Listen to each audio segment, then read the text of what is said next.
Hi, my name is Tomowa, and welcome to African Market Explained, a podcast that unlocks African markets using knowledge from experts. This week's episode, we'll be diving into media's impact on tech growth in Africa, and we have a special guest that has more than 6 years experience in the industry, David Afolayan. I'll let our guest continue from here and tell us a bit about his experience in the African tech space. Welcome, David. Hi, Tomowa. Thank you very much for the invite.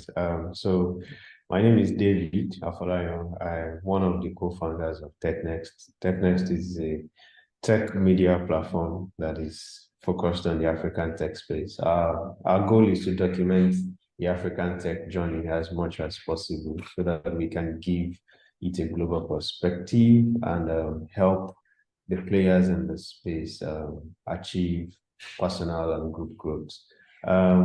One of our plans, for Technext for a long time, is to be able to create a platform where Africans in Africa and across the world, Africans across the world can daily catch up with happenings in the African tech space and make decisions that are best for their individual lives. So that is what we do.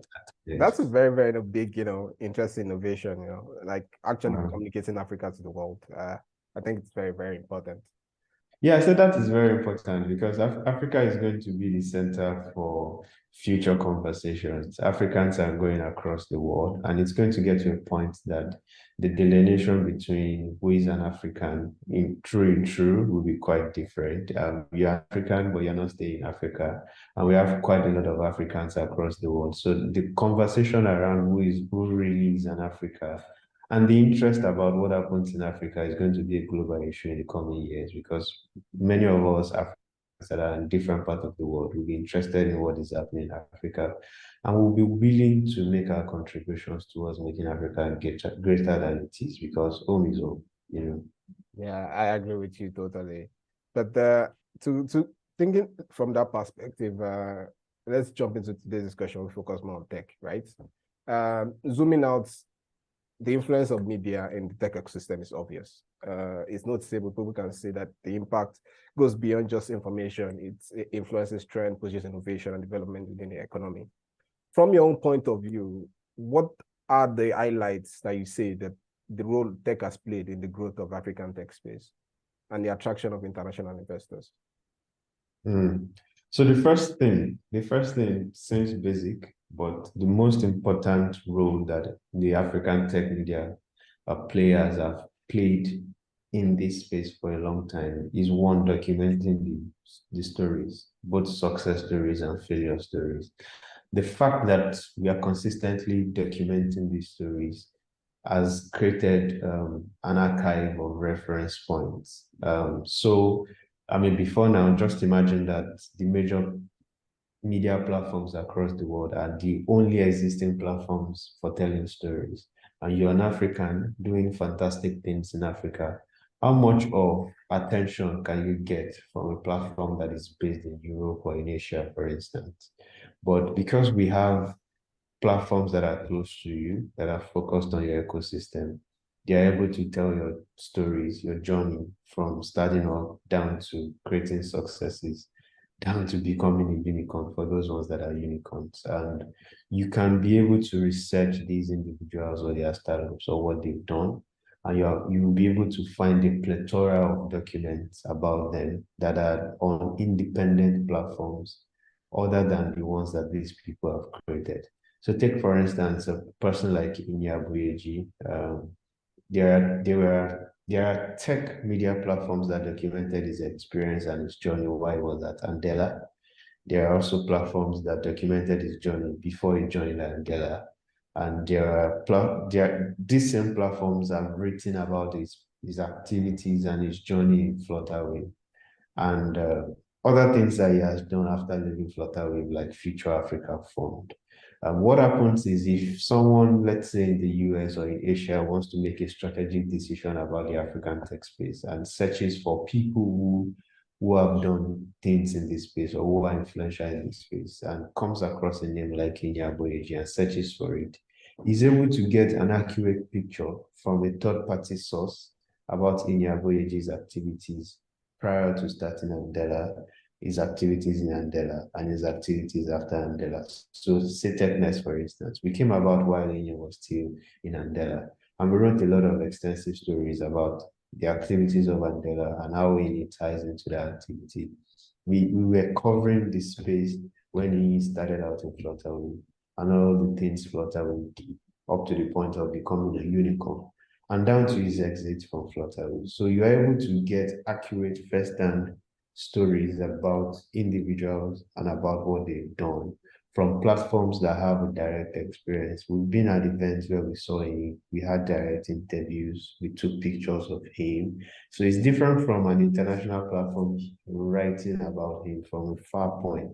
We wrote from a close niche and we have been able to document his story. And it's just a reference point. There are other founders and other startups that are existing, that have grown very large, and some that are dead, but we've been able to document their story. So the tech media platforms in Africa are just like libraries. You could always reference to them and get stories first-hand, original about some of these startups. And the second thing is global visibility. We've written about people, for instance, and we've gotten reference messages from across the world to say, oh, we're checking about this founder, we saw this information on Technext, and we want to include it in a journal or in a report, but we want to ask for permission.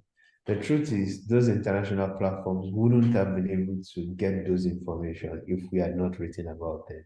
And these are not things that these are things that they were not exposed to firsthand. So maybe we had an interview with, say, a very popular figure in this space, and it makes a reference to something, and Technext or TechCabal writes about it. We have that experience firsthand. Then another platform could make reference to it, or a foreign platform. Oftentimes, a lot of founders forget how much the visibility that they've gotten from tech media platforms in their space have, how well these documentations have positioned them for funding. Because investors like to investigate and they like to make references. And sometimes the stories that I've been written about you are the best form of references. That is why media narrative is very important, because we shape perception, we shape perspectives, and because we've written about our own African tech players in a positive light, because of course, these people are struggling to build fantastic ideas with limited environments in hostile policy ecosystems.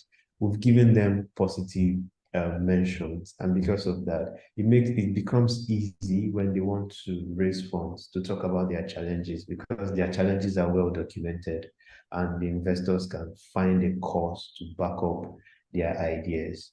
And the last and the most important thing is the accuracy of narratives, because tech platforms write these stories.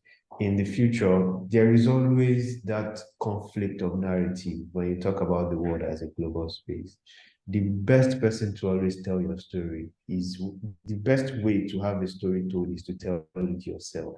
Because we are Africans, we experience the African challenges, we understand the challenges these innovative founders go through in creating their innovative solutions. We are able to describe how valuable their solutions are in the context of the African narrative.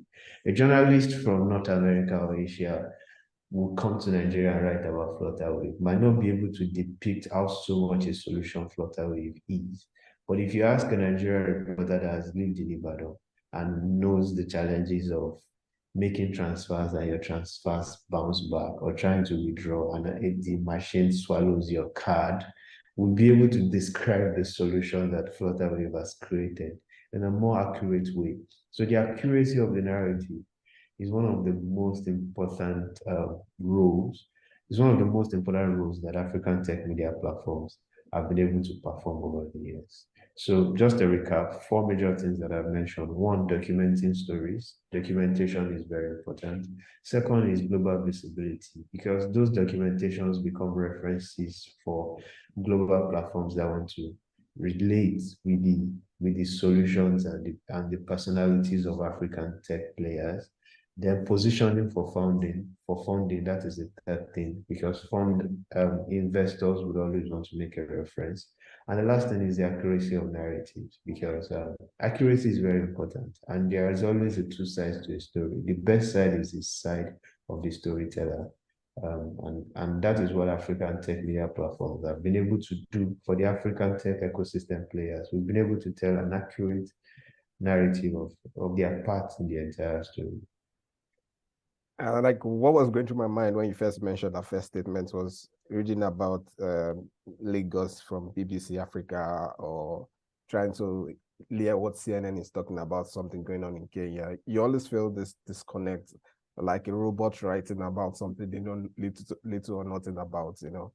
Yeah. So, and sometimes when you read about some of those cities on BBC and a couple of international platforms, you'll be wondering, is it the same Lagos that I live in, or is it different Lagos? Essentially, like that's the same vibe I get. But it was actually very, very cool that you'd be able to mention these points. Thank you for listening. I'm sure you learned a lot about the role of tech media on the growth of African tech ecosystem. This episode is the first part of 3 sessions on media's effect on tech in Africa. Next week, we will be discussing the maturity of tech journalism in Africa, focusing on what has been done right and what needs improvement. Don't miss out. Click the subscribe button now. Thank you.